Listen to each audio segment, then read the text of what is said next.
여러분 안녕하십니까?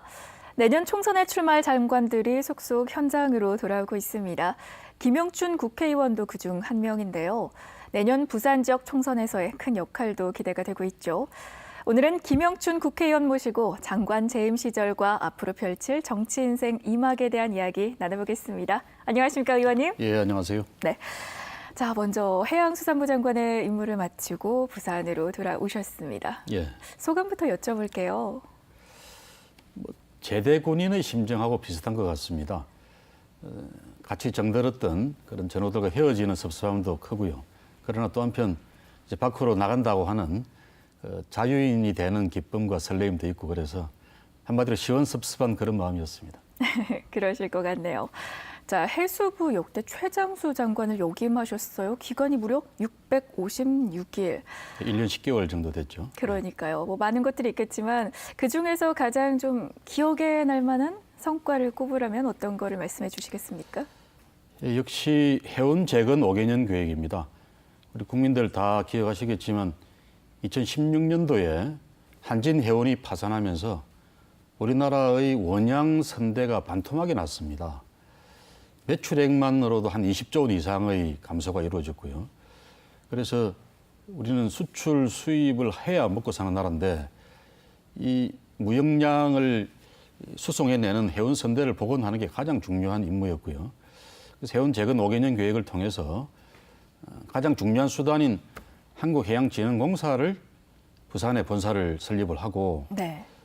정부와 공공기관 자금 한 5조 원, 민간 자금 한 3조 원 합쳐서 한 8조 원 정도를 문재인 정부 기간 동안에 이제 투입을 하게 됩니다. 그래서 우리나라 해운 선대를 회복하고 해운 경쟁력을 다시 과거의 수준으로 복구해내는 그런 작업에 착수한 것이 가장 큰 성과입니다.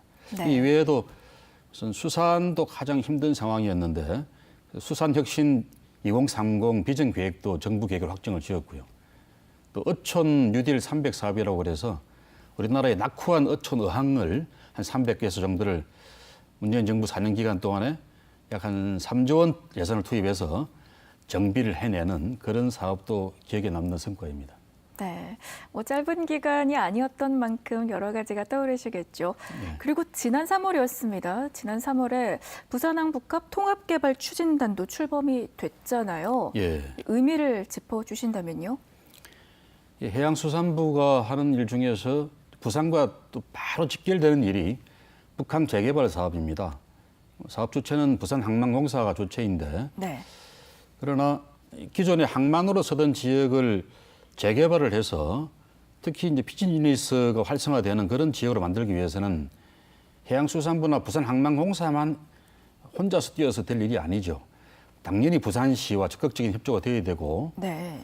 또 이 항만과 항만 주변의 뭐 철도라든지 모든 그 시설들이 유기적으로 잘 결합되어서 재개발해야 되는데 그러기 위해서는 철도공사, 국토부 이런 유관 부처와 기관들과도 적극 협조가 돼야 됩니다. 근데 이게 상시적인 조직이 없이는 협조가 그냥 날아다니는 그런 작업이 되어서 네. 체계가 없이 난개발이 될 가능성이 큽니다. 그래서 제가 장관으로 재직 시에 북항 재개발 추진단을 정부 조직으로 상시화시키고 해수부 국장급 공무원을 단장으로 하고 거기에 이제 국토부, 부산시, 철도공사 이런 직원들을 파견을 받아서 상시 조직으로 운영하는 그런 체계를 만들었습니다. 그걸 통해서 통합 개발이 이루어지고 이 난개발을 방지하면서 이 북한 지역이 그야말로 좀 체계적인 해양 비즈니스 지구로 발돋움할 수 있게끔 하는 그런 작업을 담당하게 될 겁니다. 네, 그러니까 부산의 북한 개발 효과를 좀 부산 전역으로 확대시키겠다 그런 걸 기대하고 계시는 것 같네요. 예, 예. 그리고요, 의원님, 부산항 제2신항 입지가 그동안 부산 가덕도와 경남 진해에서 저울질되다가 결국 경남으로 선정이 됐잖아요. 예. 이에 대해서도 하실 말씀이 있으실 것 같은데요. 예, 이제 신항 입지는 해양수산부가 결정을 합니다. 그러나 이 제2신항은 어차피 부산과 경남이 긴밀히 서로 협조를 하지 않으면은 진행이 될 수가 없는 사업이라서 일단은 지자체 두 곳의 합의를 저희들이 좀 기다렸습니다. 그래서 부산시는 부산신항이라는 명칭을 일단 확보를 했다고 하고요. 경남은 진해 지역에 제2신항 입지를 유치하는 또 그런 성과가 있어서 두 네. 지자체 간의 원만한 합의가 이루어졌습니다. 이제 그게 최종 결정은 아니고요. 해수부가 결정하는 절차를 밟아야 되는데 일단 진해 지역이 부산 지역에 비해서는 사업 예산도 한 5조 원 정도 덜 들어갑니다. 네. 그런 경제성도 더 좋고 해서 저희들은 해양수산부는 아마도 그 방향에서 결정을 하지 않을까 싶은데요. 그렇군요. 저는 이제 현직에서 물러났으니까 큰 소리는 칠 상황은 아닙니다만은 네. 이제 가덕도 동쪽은 앞으로 향후에 제3신항을 확대한다든지 그럴 때 후보지로 남겨놓는 게 어떨까 하는 게 제 개인 생각입니다. 네. 자, 지금까지 좀 성과 이야기를 나눠봤는데 이 이야기를 이번엔 좀 해보겠습니다. 한일 어업협정 오랫동안 표류 중이죠. 뭐 3년 이상 타결하지 못하면서 어민 선원들은 일을 좀 직업을 잃기도 했고요. 여지껏 지금 좀 많이 어려운 상태인데 아쉬우실 것 같아요. 이 점에 대해서는. 예, 제가 제일 아쉽다고 생각하는 게 한일어업협정을 타결 못 짓고 왔다는 게 아쉽습니다. 네. 2016년도부터 계속 지금 협상이 진행이 안 되고 있는데요. 우리 어민들이 일본 측 수역으로 가서 잡아오는 생선이 한 연간 700억 정도로 추산이 됩니다. 꽤 많네요. 그 반면에 일본 어민들은 우리 바다에 와서 그만큼 못 잡아가기 때문에 이런 문제가 생기는 거거든요. 그 대신 일본 측이 우리한테 좀 요구하는 것대로 따라주면은 네. 자칫 동해 지역에서 우리 해양 영토 주권에 침해가 올 수도 있다. 그런 걱정이 있어서 저희들이 뭐 700억도 중요합니다만은 어민들의 피해를 일부라도 저희들이 좀 지원해주면서 네. 일본 측의 무리한 요구에 응하지 않았기 때문에 협상이 타결이 안 됐습니다. 앞으로도 계속 그런 원칙을 지키면서 일본과 협상을 진행해 나갈 걸로 알고 있습니다. 네. 그러나 또 한편 우리 피해보는 어민들에게는 어선을 감척하는 감척 예산도 좀 늘리고요. 또 대체 어장으로 출어하는 출어 경비 지원하는 것도 이제 법을 새로 만들어서 지원 근거도 만들었습니다. 그리고 휴어제를 실시를 해서 이제 좀 그런 일본 어장 못 가는 것에 대한 좀 보충을 하게 되는데 네. 휴어제 지원 예산도 새로 신규 예산으로 확보를 했고요. 그렇게 해서 부분적이지만 그런 지원책도 갖고 있습니다. 네, 좀 어떤 방향으로든 좀 빨리 해결이 됐으면 하는 문제이기는 하네요. 네. 그런데 여기서 또 살펴봐야 할게요. 이렇게 한일 어업 협정이 타결이 안 돼서, 그러니까 즉 우리 어민들이 일본 내 수역에서 조업을 하지 않으면 어렵다라는 거는 그만큼 우리 내 이 어족 자원이 고갈돼 가고 있다라는 뜻 아니겠습니까? 그렇죠. 과거에는 이게 상호 교차 조업을 하는 겁니다. 일본 어선들도 우리 바다에 와서 우리가 잡는 700억 원 이상의 가치를 조업을 해 갔습니다. 그런데 한 2013년부터 지속적으로 이게 격감을 해서 일본 어선들은 우리 바다에 와서 거의 뭐 자기들이 원하는 어종을 못 잡아가는 그런 상황이 되었습니다. 삼치라든지 이런 게. 네. 그만큼 우리 바다의 어장 환경이 나빠졌다. 뭐 그런 생각도 들고요. 또 한편 뭐 기후 변화에 따른 수온의 이 변동도 크게 작용하지 않을까 싶은 생각이 드는데요. 뭐 그런 것들을 걱정스럽게 지켜보고 있습니다. 네, 참. 이제 부산시가 동북아 해양 수도를 바라보고 있잖아요. 이에 대해서 한 말씀 해주신다면요. 예, 이제 우리의 꿈이 동북아 해양 수도인데 아직까지 현실은 거기에 한참 못 미친다고 봅니다. 대한민국 안에서는 부산이 가장 큰 항구 도시고 네. 또 뭐 명실공히 해양 수도다 이렇게 이야기할 수 있을지 몰라도 지금 가까운 중국의 상하이항 같은 경우가 이미 부산항의 2배 규모로 커졌습니다. 네. 국가적인 차원에서 중국이 엄청난 투자를 하고 있고요. 이런 상황에서 싱가포르 항도 동남아시아에 있긴 합니다만은 부산항의 2배 규모인데 더 대규모 투자를 지금도 하고 있습니다. 그래서 이런 경쟁 항만들과의 그 상황을 비교를 해보면서 우리도 보다 좀 빠른 투자를 통해서 부산항도 더 경쟁력을 갖는 그런 구조로 스스로 좀 거듭나는 노력을 많이 해야 되겠다는 생각이 들고요. 네. 또 단지 항만 규모만 늘릴 게 아니라 이제는 좀 고부가가치를 올릴 수 있는 그런 해양 도시가 돼야 됩니다. 그런 점에서 특히 제가 이제 그 북항 재개발 사업 아까 추진단도 만들었다 말씀을 드렸는데 네. 작년에 산업자원부와 협조를 해서 북항 재개발 지역을 중심으로 경제 자유구역을 설정할 수 있도록 기본 계획을 변경을 했습니다.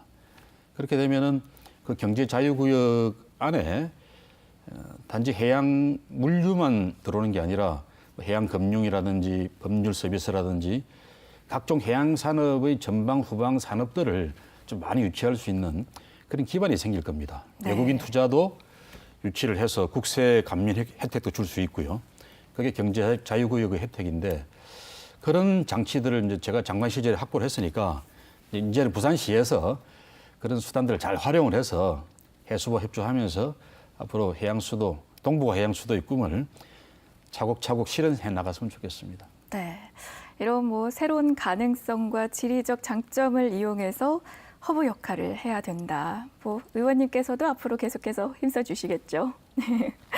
자, 이제부터는 그러면 부산 진감 지역구 국회의원에 대해서 좀 질문을 이어가 보도록 하겠습니다. 장관직을 수행하면서 어찌 보면은 이 지역구 의원으로서는 공백이 좀 짧지는 않았잖아요. 예, 그 공백이 이에 있었죠. 대해서는 어떻게 생각하시나요? 예, 그래도 뭐 저는 국회의원직을 거의 할 수 없는 상황이었지만 국회 보좌관들이나 지역구의 보좌관들은 그대로 유지를 했습니다. 네. 그래서 지역구 민원 처리한다든지 뭐 수건 사업을 진행해 나가는 데는 큰 차질은 없었고요. 제가 또 주말에는 어지간한 일이 없으면은 항상 토요일 밤에는 부산에 돌아와서 하루 정도는 시간을 보내고 갔습니다. 그 사이에 업무 보고도 받고 또 뭐 지역구도 좀 다닐 땐 다녀도 보고 네. 그런 노력을 했기 때문에 사실상 큰 공백은 없었다는 생각입니다. 다만 이제 지역 구민들과 많이 만나지를 못했다. 그런 점에서 아쉬움은 많고요. 그래서 이제 요즘 와서 다시 열심히 돌아다니면서 복귀 신고를 하고 있습니다. 앞으로 좀 어떤 거에 중점을 두실 계획이세요? 말씀하신 거 보니까 소통이 좀 중요할 것 같고요. 예, 예. 우선 제 지역구만 뭐 놓고 보면은 네. 제가 이제 요즘 백양터널 통행료 문제에 좀 집중을 하고 있습니다. 백양터널은 부산 진구 분들뿐만 아니라 부산의 모든 시민들이 다 이용하는 터널이긴 한데 네. 특히 부산에는 지금 유료 터널이 지금 한 8개 가까이나 되죠. 그래서 전국에서도 가장 많은 유료 터널을 갖고 있습니다. 그래서 우선 부산 이제 백양터널부터 좀 장사가 잘 되고 있는 터널인 만큼 통행료를 좀 감면하거나 폐지하는 쪽으로 노력해보자 그런 차원에서 집중하고 있습니다. 네, 알겠습니다. 자, 21대 총선이 1년여 앞으로 다가왔습니다. 뭐 우선은 시민들의 선택을 받아야 하지만 앞으로 어떤 정치를 펼치고 싶으신지요? 예, 우리 부산 경제가 어렵습니다. 우리 부산뿐만 아니라 부산을 둘러싸고 있는 울산, 경남이 모두 다 어렵죠. 그래서 저는 부산 경제를 흔히 이제 하청 경제다, 소비 도시다 이렇게 말을 합니다. 부산의 대부분의 중소기업, 우리는 대기업이 거의 없으니까요. 이 중소기업들이 주로 울산이나 이 경남의 자동차, 조선, 기계 이런 쪽에 납품을 하거나 네. 직접적인 하청 관계에 있거나 이런 회사들이 많은데 그런 전통 제조업들이 다 힘들어지니까 부산 경제도 같이 힘들어지는 거고요. 또 경남, 울산 분들까지 다 같이 소비를 하는 도시가 바로 부산인데 이 부산의 자영업자들도 굉장히 어려워졌습니다. 그래서 이런 일들이 하루아침에 다시 이렇게 복구시키기는 참 힘든 일이긴 한데 큰 틀에서의 경제 혁신 작업이 반드시 필요합니다.